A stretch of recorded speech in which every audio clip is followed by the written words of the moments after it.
Humpty Dumpty sat on a wall. Humpty Dumpty had a great fall. All the king's horses and all the king's men couldn't put Humpty Dumpty back together again.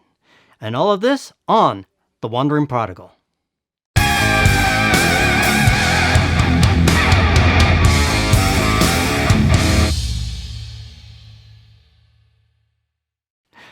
So, that intro was kind of an interesting intro. Why do I bring up that example? Well, it's kind of like the deconstruction story. My story was that I kind of fell apart. I thought I had it all and it kind of fell down and it fell apart. The thing is, when you try to put it back together again, it's never the same. So, as we deconstruct, we start out with questions. We're faced with a plethora of information that's coming from social media, the internet, the news, all of that. It creates a bunch of conflict if we start to listen to it.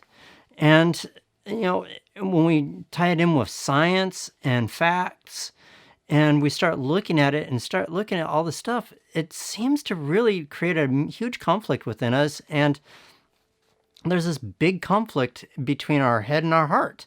Why do I say this? Because this is what I went through when I deconstructed. And I got to the point where I was hearing all this stuff, and what they were saying was making a huge amount of sense, but it didn't connect with what I knew or what I thought I knew. And it changed everything.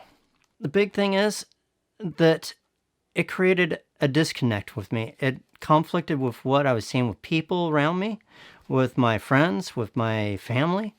And even stuff with what I was learning in church, it didn't jive with what was being said and being lived were two different things. And as a result, it caused me to start to disconnect and to what we call deconstruct. All of our beliefs just start falling apart. In other words, we kind of fall off that wall. And so what happens usually is that we go through a process where we just kind of drop everything, we lose everything. The end result is we have to go through a grieving process. Everybody goes through it that goes into this whole deconstruction. And the main thing that I want to say here is that when we go through deconstruct, we lose everything, then we have to reconstruct it. But we do have to go through and deconstruct everything first. We have to go through this grieving and loss process. And it's your average grieving process that most people would go through when they lose someone, when somebody dies or there's a breakup or something like that. In this particular case, we've lost our life. We've lost what we've known. When we go through a religious process, such as an evangelical church or whatever religion you've come out of, it is a process that we live as a part of our life. It becomes a whole part of our life. And a lot of people will go to church, but they live a totally different life. But a lot of it is dealing with that. What we believe usually revolves around all of that. It usually encompasses us, it fills us with what they believe and what we're supposed to believe. But we have to get rid of that. And when we lose that, we wind up grieving it. And there's multiple steps we have to go through to be able to get through that. And it's a grieving process. And, there's 5 steps, 7 steps, whatever. There's multiple steps usually to it. Usually involves with that conscious decision to leave, as well as such things as shock and denial, guilt and pain, anger, feeling of loss and emptiness and loneliness, and then ultimately acceptance. And how it affected me as I exited out of evangelicalism and started onto a new road. First, it was that decision to leave. For me, it was 4 years ago. It was during the election process. The things that were coming out through the election process from what I was seeing from the church, I disagreed with totally. And it started opening my eyes to what I was being told to believe throughout all my time in evangelicalism and my time going through churches. And I started realizing I disagreed with it. And so as a result, I had to decide to leave. And that was when I decided to leave. And I left it. I left it all behind. It meant that I lost association of friends. All my best friends were a part of that. I lost most of them. There's a few that I still talk to, but some of them were totally ensconced in it. They were totally engrossed in that whole process, and you wind up losing them. And in many ways, you actually have to cut them out because they become very toxic to your life and to how you are moving on, to what you believe.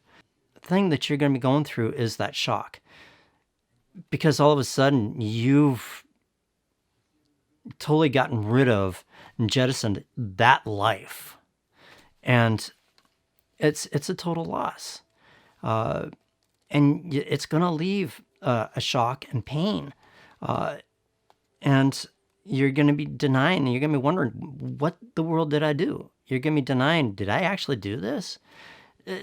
Every grieving process is different, but there's going to be some element of each of these parts in it. I eventually moved on to the anger or the guilt and pain. Leaving the church, I felt guilty. I felt like I abandoned people, abandoned my friends. And it was painful. I didn't know what to do. It left me not knowing anything. I had to learn a lot of stuff as I rebuilt myself. Was I angry? Yeah, I was angry. To this day, I still experience some anger, especially since a large part of my exit revolved around politics. And because it seemed like politics was or actually the evangelical life I was a part of entered so much into the politics because that was their goal. Their goal was to win the world. For those of you that have been in the evangelical world, the Great Commission. Win people and make disciples of men. And so you're supposed to actually lead them in and teach them. And their whole goal is to win the whole entire world over to their beliefs. And it's a very toxic belief system. They're very anti-gay. They're very homophobic. They're very racist. And I will say that because as I exited out, I started recognizing a lot of the stuff inside myself. They're very pro-life. I admit that I am now very much pro-choice. There's certain aspects that are kind of like, I don't know, but I tend to lean more toward the pro-choice because I believe that it is truly the woman's choice over her own body and what is done, not some guy's decision over in Washington that decides, or some guys over in the church that decides that they are supposed to do whatever it is with their own body. Just wrong. There's just a lot of stuff. The misogyny, there's all of those things that just totally affect that. And every time I hear a lot of that, it brings up and stirs up the anger in me. Right now, we're going through a pandemic. We're going through a crisis in this country, a pandemic crisis, in which the government and those within the evangelical world are very much doing the wrong thing, and it is angering me. So you're gonna feel a lot of anger.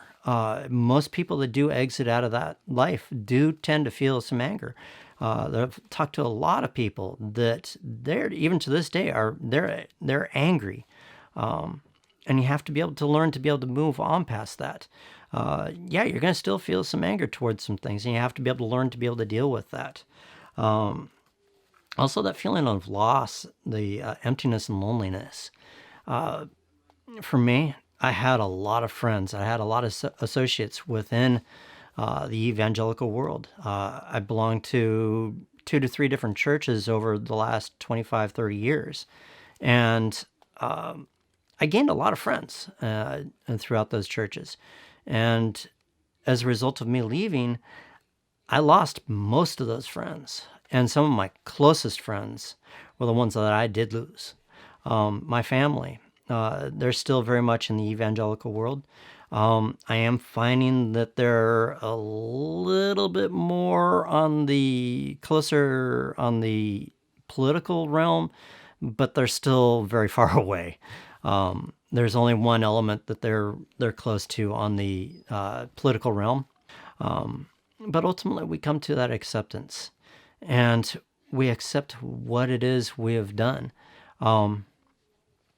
We are, for me, moving on and moving out of that world and into for a better word, an evangelical or an ex-evangelical world, or ex-religious world. For me, it was leaving that church behind and not being a part of that church. I don't miss it. I had gotten to the point where I was starting to feel like I was not a part of it. Some things in my life were changing, and I was feeling very not a part of it. And so as a result, a lot of things in my life had changed. And so it got to the point where we do have to accept where we've gone to and that loss that we have gone through. And then we're to a point where we start to understand that now that we're totally empty and we've totally jettisoned what we believe, we have to start to understand that we don't have anything in us. We're starting with an empty slate. So as a result, we try to put everything back together, but it's not going to be the same. The story of Humpty Dumpty. Humpty Dumpty fell off that great wall, but everybody tried to put him back together again, but they couldn't get him together the same way. He was totally changed. And so as a result, we do change. We bring in a new life. It's a chance for us to find out who we are, a chance to redefine ourselves. It's also a chance to find out what the real answers are, which was part of why we wound up jettisoning what we believed in the first place. But we also get to find out more. When I decided to exit out of evangelicalism, there were some certain things that I still had to learn, and I had to research. I came across a large, well, actually at the time, it was actually a fairly small Facebook group. And I started to learn a lot from them, where I stood and the beliefs that I had. And I started changing a lot there, talking with some people at work. And they were able to point some things out that were in around me. One example is that I'm white, but it also means I have white privilege. And so I'm not going to understand what someone of another race is going to go through, or especially a marginal people. I don't understand what they go through because I'm not a part of it. And so one of the things I had to learn was I had to learn to listen to them and let them to be able to speak and be able to share that. And also for me to be able to, when they were constantly shut up, for me to be able to stand in the gap and say, hey, you know what? These guys have a valid point. Let's listen to them. And so it gives them the chance to be able to speak up. But that was one of the examples that I had to learn to be able to grow. In the process, it also gives us a chance to be able to learn what we truly believe and to be able to redevelop our worldview. And when we start to do that, we start to find new strength. And we refill ourselves. We refill ourselves with the new. And we're a new person. And so we have to figure out what is going to go on next. Well, I was just talking about the new life. You totally redefine yourself and you're developing a new life. But in the process, you're also going to experience, you could experience some sadness, from those that we left behind. To this day, my closest friends that I had in the evangelical world, I grieve over them. I miss them. I wish that they could actually understand and actually come alongside. I am sad over that, and I truly miss them. And it's something that will probably be with me until, either they decide that they are going to move on and learn, or they're going to just continue on with them, and it will continue to be no longer a part of each other's lives. But we're also going to find growth. That's a big thing, is growth. You look at an adult's foot, for example. As a kid, we grow to a certain height and we stop growing. But things like our feet and certain features, we continue to grow. Or, my own waist, it's continuing to grow. I don't look like I did, when I was in my early 20s to what I do now. But it also goes for the mental aspect of us too. As we continue to grow, we continue to learn. And that's going to be a big part of that. But we also learn to find new joy. That's the big thing. One of the things that causes us to wind up jettisoning what we believed before and exiting out, for me, for the exiting out of that religious world, was the things I was around. I was not finding joy.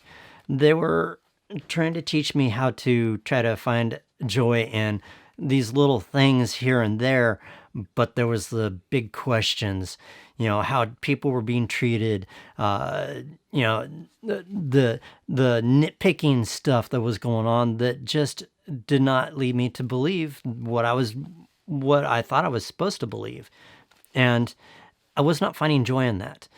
But as we start to define ourselves and learn more about ourselves and find out who we are, we also find out that we have more joy within each other and more joy within ourselves.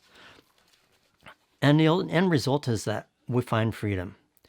We find freedom to be who we are, instead of being this predefined person that we're told who we're supposed to be. That's not who we're supposed to be. We're supposed to be who we are, who we discovered that we're supposed to be. And so I want to conclude here that, yes, as we fall apart, we deconstruct, we rebuild ourselves, and we're totally new. We are not going to look like we did before. We're going to be totally, completely new, and it's going to be that time to be able to recreate ourselves into a new person. I hope you enjoyed this. If you want to enjoy this and continue to check on to some of my other videos, go ahead and subscribe to my subscribe to my channel, and we will continue to bring you more content from The Wandering Prodigal. Thanks, and bye.